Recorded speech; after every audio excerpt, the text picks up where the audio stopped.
سلامونه هم پښتون خبرونه سره زم روشنا زمیر او زم شاه سلیم جان د ټول ناول آغاز کوو د خبرونو د مهم خبرونو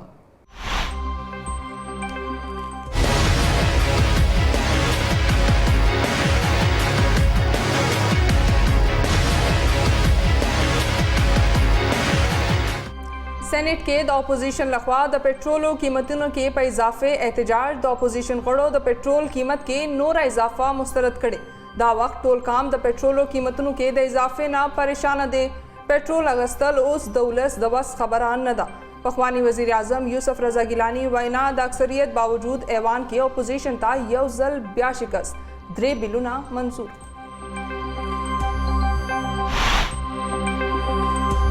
ملک کے پیٹرول نور هم گران د اطلاعات و نشریات وفاقی وزیر فواد چودھری لخوا د اپوزیشن په تنقید رد عمل مخته راغلی فواد چودھری وایي د پیټرول قیمت کې د کمې لپاره که څه د جادو چراغ وي نو اپوزیشن دې په ډاګه کړي نړیوالې منډۍ کې تیل د شپېتو نه 90 ډالر ته رسېدلي نو حکومت به قیمتونه څنګه نه سیوا کوي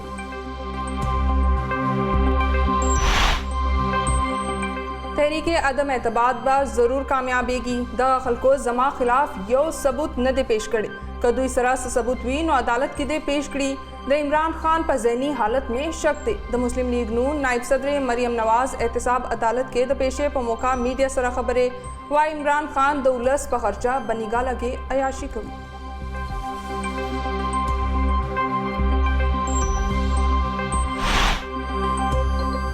موجوده حکومت د قانون بالادستی کې مکمل ناکامه شوی د قانون نه بغیر جمهوریت ممکن نه دی موږ ملک کې د انصاف او قانون بالادستی غواړو د پیپلز پارټي چیئرمین بلاول بټو زرداری لاهور های کورټ بار ته خطاب وایي د عمران خان په دور کې ملک جمهوریت طرف ته نه ځي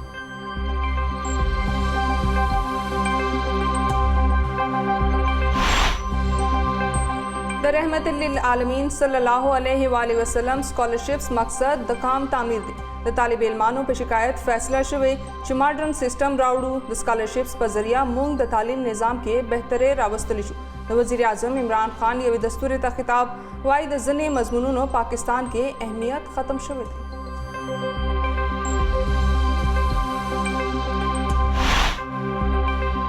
تحریک عدم اعتماد خلاف حکومتی حکمت عملی ټاکلی شوی حکومت لخوا د اتحادی جماعتونو ګیلې او تحفظات په سمدستي توګه د لرې کولو فیصله اتحادی جماعتونو غړو ته به د مملکت وزیر عہده ورکولی کیږي هغوی سره شوي ټولې وعدې به پوره کیږي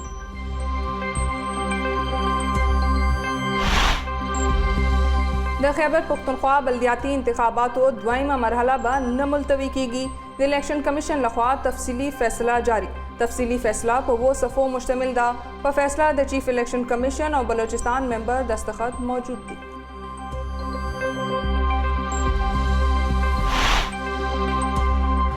د سینئر صحافي محسن بیگ خلاف د تراغرۍ مقدمه اسلام آباد های کورټ کې چیلنج مقدمه د محسن بیگ کورودانی های کورټ کې چیلنج کړي درخواست کې د تراغرۍ مقدمه خارج کولو غوښتنه شوې ده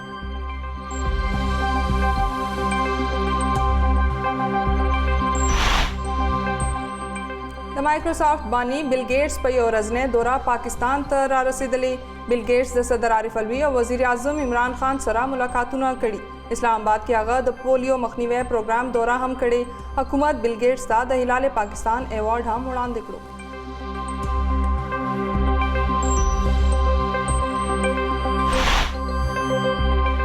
پاړه چنار کې د دکانداران لخوا د پریس کلب مخې ته احتجاجي مظاهره د کوهاټ کسټم پولیس مونږ تنګوي د پولیس تنګول له وجې زمونږ په کاروبار اثر غورځي د احتجاج کوونکو وینا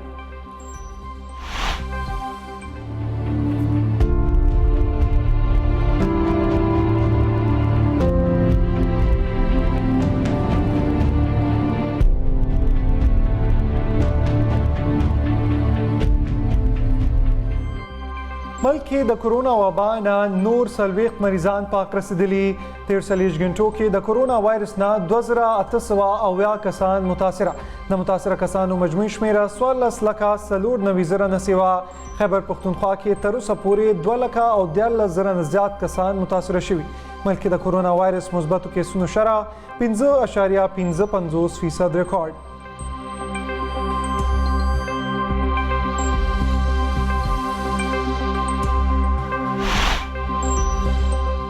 نړۍ کې د کرونا وایرس کیسونو کې 19% کمی 13 هفته کې ټوله نړۍ کې د کرونا وایرس 1 کروڑ 70 لکه کیسونه ریپورټ شوي د یوې هفتې دوران د ټولو نه زیات کیسونه روس کې مخې ته راغلي جنوب مشرقي ایشیا کې د کرونا وایرس کیسونو کې د ټولو نه زیات 30% کمی شوي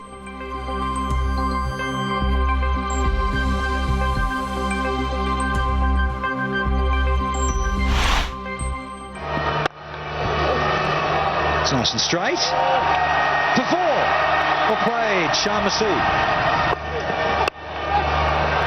He tries to go short here, Ahmed, and he's been punished. The 37-year-old ruined the over, yeah.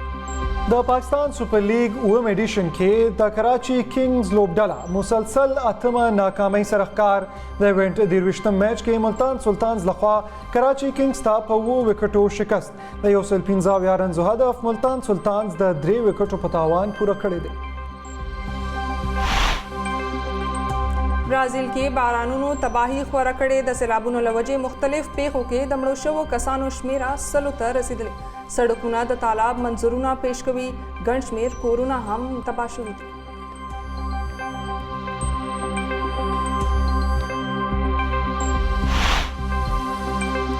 او د ملک زیاتره علاقو کې به نن موسم یخ او اوچ وي بر خیبر پښتونخوا پنجاب ګلګت بلتستان او د کشمیر ځینو برخو کې د باران امکان د موسمیاتو محکمې پیشنګویي وایي تېره ورځ مري کې 1 ملي میټر باران ریکارډ شوی دی دا مهم خبرونه یو وړه شاندمه اخلو او بیا راځو تفصیلي خبرونو سره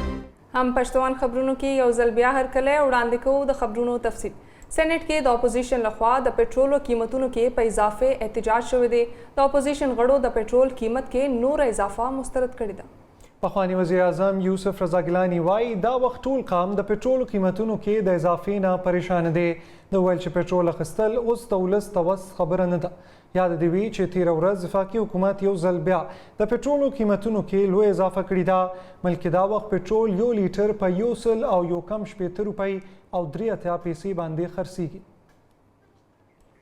د اطلاعاتو او خپرونو وفاقي وزیر فواد حسین چودھری ویلي دي چې په نړیوالې منډۍ کې د تیلو په نرخونو کې زیاتوالي په اړه تنقید کولو په ځای اپوزیشن دې د متبادلو لارو تجویز راکړي د اطلاعاتو وزیر فواد چودھری په یو ټویټ کې ویلي چې په نړیوالې منډۍ کې د تیلو بیه د 15 نه تر 95 ډالر ته ورسیږي نو حکومت به بیه څنګه نه زیاتوي اپوزیشن که د جادو چراغ لري نو موږ ته دې هم وښایي فواد چودھری زیاته کړه چې اپوزیشن جماعتونه د پټرولیم مصنوعاتو په نرخونو کې زیاتوالی باندې تنقید کوي خو د هر یو تنقید مهم اړخ دا وي چې تاسو متبادل لار هم وښایي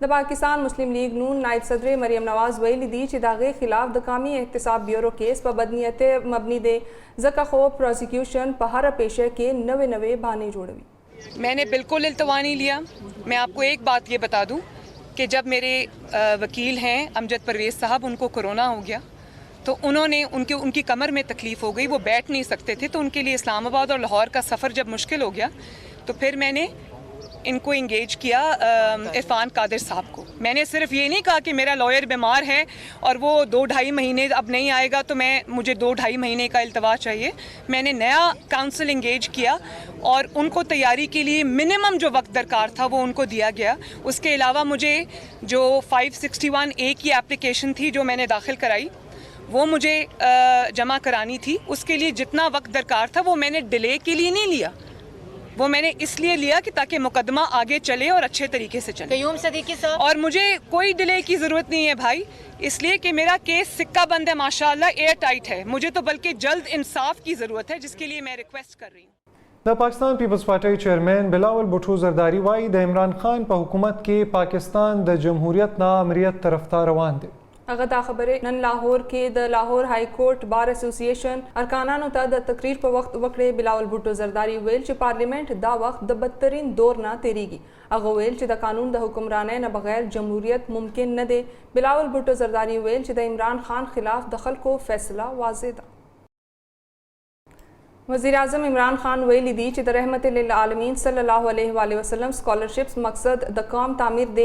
یو دستور ته د خطاب په وخت د وزیر اعظم عمران خان وینا وا چې د طالب علمانو په شکایت فیصله شوی چې ماډرن سیستم راوړو. وزیر اعظم عمران خان ویل چې د سکالرشپس په ذریعہ مونږ د تعلیم نظام کې بهتري راوستلی شو او د ځینې مضمونونو پاکستان کې اهمیت ختم شوی دی. آپ اسکالرشپس کے ذریعے ڈیفائن کر سکتے ہیں کہ ملک کا تعلیم کا راستہ کیا ہونا چاہیے. کتنی زیادہ اسکالرشپس ہیں کیونکہ وہ اتنا ایک ڈیوالو قسم کا 18th امینڈمنٹ کے بعد کہ صوبے کتنی اسکالرشپس دے رہے ہیں, فیڈرل گورنمنٹ کی ڈفرینٹ مثلا احساس کی ہم نے علیحدہ اسکالرشپس, ہائر ایجوکیشن کی علیحدہ. اور مجھے کئی دفعہ اسٹوڈنٹس کمپلین کرتے تھے کہ جی ہمیں نظر انداز کیا گیا, میرٹ نہیں ہے. اس کا ایک مقصد ہوگا کہ ہم اپنے یوتھ کو ٹیکنالوجی کی طرف اسکالرشپس پہ لے کے جائیں جو لیٹسٹ ٹیکنالوجیز ہیں. دوسرا ان کو انسان بنائیں جو رحمت اللہ عالمین کی ان کی بیسک تربیت کریں. اور تیسری چیز میرٹ لے کے آئیں. اور چوتھی چیز کہ اس طبقے سے ہم لوگوں کو اوپر لے کے آئیں جس میں سب سے زیادہ ہنگر اور ڈرائیو ہے. د مایکروسافټ جوړونکي بل ګیټس په یو ورځنۍ دوره پاکستان ته رارسېدلی. بل ګیټس صدر عارف علوي او وزیر اعظم عمران خان سره ملاقاتونه کړي دي. اسلام آباد کې هغه د پولیو مخنیوي پروګرام دوره هم کړې ده. حکومت بل ګیټس ته د هلال پاکستان ایوارډ هم ورکړی دی. بل ګیټس د پولیو متعلق د اقداماتو ستاینه کړې ده او ویل چې پاکستان د پولیو مخنیوي لپاره غوره اقدامات کړي دي. د سینټ ډپټي چیئرمین مرزا محمد افریدي ویلي دی چې هغه په خپل علاقه خیبر ضلع کې خلکو ته د تعلیم او صحت د سہولتونو رسول لپاره کوششونه کوي. هغه دا خبرې هم پښتون پروګرام په خیر پښتونخوا کې د میلمه په حیث وکړې. مرزا محمد افریدي ویل چې د هغه په کوششونو په خیبر ضلع کې د مخکې نه هم د تعلیم او صحت ودې لپاره څو منصوبو باندې عمل درآمد روان. پرائم منسٹر سے مونږ ته 100 بلین یو پروجیکټ راکړی دی سالانه. هغه کې څه پیسې مونږ ته راکړي هم دي. ښه جي مونږ هغې شکریا ادا کوو چې کله مونږ مرجر وشو د کې پي کې سره هغه نه پس زمونږ هلته ماشاءالله اوس کنسټرکشن هم شروع دی, ډیولپمنټ کار شروع دی, هیلث په باره کې هم ډېر کار شروع دی.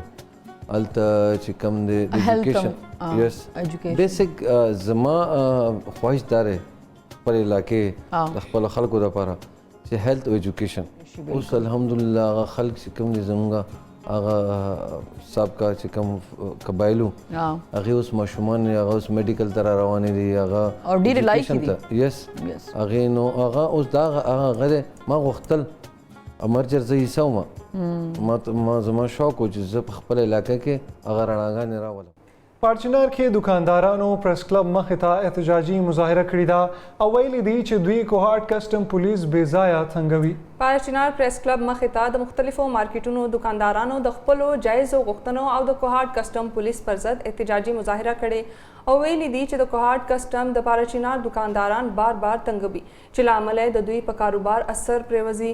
احتجاج کوونکو زیاته کړې چې دوی د ملک مختلفو ښارونو نه سامانونه اخلي چې باقاعده کسټم شوي, خو د بدمرغه کوهاټ کسټم پولیس دوی نه دوباره د کسټم کولو غوښتنه کوي او د یو ګاډي نه په لکونو روپۍ اخلي. پارچنار انجمن تحفظ دکانداران غوښتنه کړې چې که د دوی جایزې غوښتنې پوره نه کړې شوې نو دوی به د احتجاج لار خپله کړي. په باجوړ ضلع کې جماعت اسلامي د بې انتها ګرانۍ خلاف احتجاجي مظاهره کړې ده. د ملک د نورو برخو په شان جماعت اسلامي په باجوړ کې هم د ګرانۍ خلاف احتجاجي پریس کانفرنس او احتجاجي مظاهره ترسره کړې ده. احتجاج کوونکي وایي چې موجوده حکومت د بدلون په نوم د ولس ژوند عذاب کړی دی. ورځ تر بله ګراني زیاتیږي او غریب خلک په خودکشۍ کولو مجبوره شوي دي. د جماعت اسلامي مشرانو زیاته کړه که چیرې حکومت په ګرانۍ قابو ونه موندلو نو دوی به په ټول ملک کې نه ختمېدونکې احتجاجي مظاهرو ته لاس پورته کړي. چې سار بازار ته راوځي یو ریټ به وي چې ګنټه تېره شي ریټ بدل شوی وي. دکاندار هم پریشانه دی, خرڅوونکی هم پریشانه دی, اخیستونکی هم پریشانه دی, غریب هم پریشانه دی, مالدار هم پریشانه دی, دکرپیش هم پریشانه دی, دیاړي والا هم پریشانه دی. موږ د عوامو مطالبه کوو او د حکومت هم دا مطالبه کوو که دا حکومت دا مهنګایي ختمه نه کړله نو زه د پاکستان د عوامو نه مطالبه کوم چې ان شاء الله العزیز جماعت اسلامي به د دې موجوده حکومت خلاف یو ملګري تحریک به شروع کوي او چې د کوم حکومت خلاف هم جماعت اسلامي کې راوتلي دي په سړکونو راغلي دي دا حکومت ګوره بیا نه پاتې شوی زه د حکومت ته وارنینګ ورکوم خبرداری ورکوم چې د مهنګایي د طوفان دی ګوره رکاو کی او په دې کې د کمې راولي. د قومي اسمبلی سپیکر اسد قیصر اسلام آباد کې د پاکستان او افغان تاجرانو یوې غونډې ته ویلي چې سیاست د په دواړه تجارت کې رول نه وي او پاکستان په دې اړه ډیر کار کړی دی. د قومي اسمبلی د سپیکر د وینا وړاندې اسلام آباد کې د پاکستان او افغانستان د سوداګرو او صنعتکارانو په یوه غونډه کې غوښتنه وشوه چې سیاسي معاملات د تجارت نه جدا وساتلی شي ځکه چې سیاسي اختلافات او تجارت ته هم زیان رسولی دی. د تاجرانو غونډه د افغانستان پاکستان د تجارت او صنعت د مشترکه ګروپ لخوا جوړه شوې وه چې پکې تاجرانو د دواړو هیوادونو د حکومتونو نه غوښتنه وکړه چې سوداګرو لپاره د سهولتونه پیدا کړي. افغان تاجرانو د امریکای او مغربي ملکونو لخوا د افغانستان په بانکي نظام بندیزونه سره مخالفت ښکاره کړو او ویل چې دغه بندیزونه کاروبار متاثره کړي دي. دوی د پاکستان مننه وکړه چې په دې مشکل وخت کې افغان سوداګرو ته اسانتیاوې برابر کړي دي. د پاکستان او افغانستان د تاجرانو د ګروپ شریک مشر خان جان الکوزي په دې موقع د پاکستان لخوا په چلغوزو وچې او تازه میوو د رامدي ټیکس د ختمولو هرکلی وکړو. ښاغلي الکوزي په ټرانزیټ او دو طرفه تجارت کې د ځینې مشکلاتو ته هم اشاره وکړه او پاکستان ته خواست وکړو چې د مسلو په حل کې دې ورسره مرسته وکړي.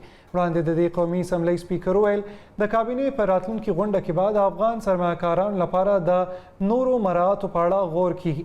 سپیکر د پاکستان او افغانستان تاجرانو ته ویل چې د مسلو د حل او دوه طرفه تجارت زیاتولو لپاره د تجاویز ورکړي. اسد قیصر زیاته کړه چې وزیر اعظم عمران خان غواړي د افغانستان د تاجرانو او ولس سره مرستې جاري وساتي. د تاجرانو د ګروپ مشر زبیر موتیوالا په دې موقع ویل د پاکستان او افغانستان ترمنځ تجارت د ماضي په نسبت کم شوی او تجارت زیاتولو لپاره ځینې مسلو حل ته ضرورت دی. ملک کې د کرونا وایرس نه نور 40 مریضان په حق رسیدل.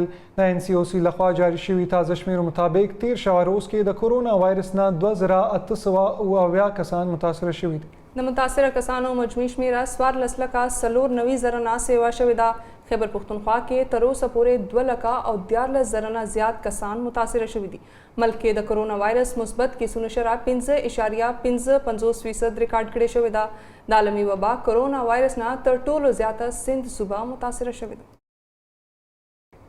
بل خوا ټوله نړۍ کې د کرونا وایرس کیسونو کې 19% کمې مخې ته راغلي دي.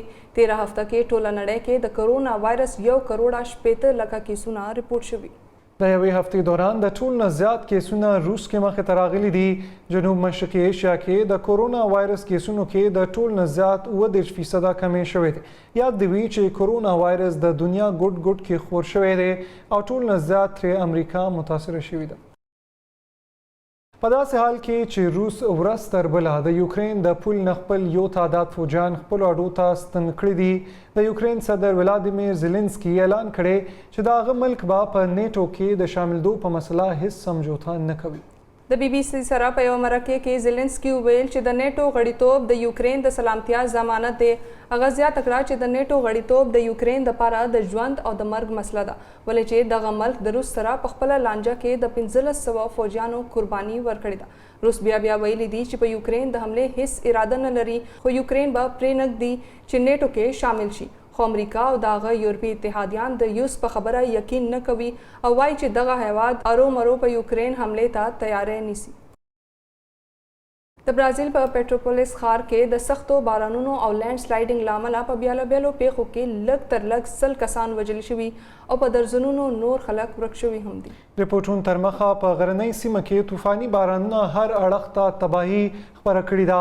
په لسګونو کورونه تباه شوي او د ګاډو په شمول په لار کې راتلونکي هر څیز د اوبو سره بهیدلی دی.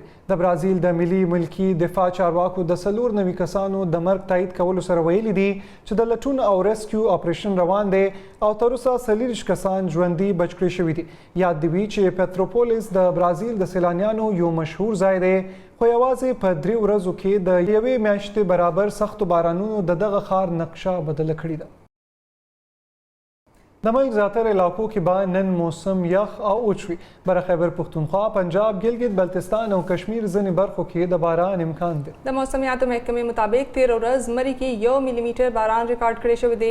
د نه علاوه مري کې 0.5 انچ واوره هم ریکارډ کړی شوی ده. نن د کم نه کم درجه حرارت لیه کې -12 ډیګري سینټیګریډ ریکارډ کړی شوی دی. هم پښتون خبرونو کې اوس اخلو یو وړه شان دمه.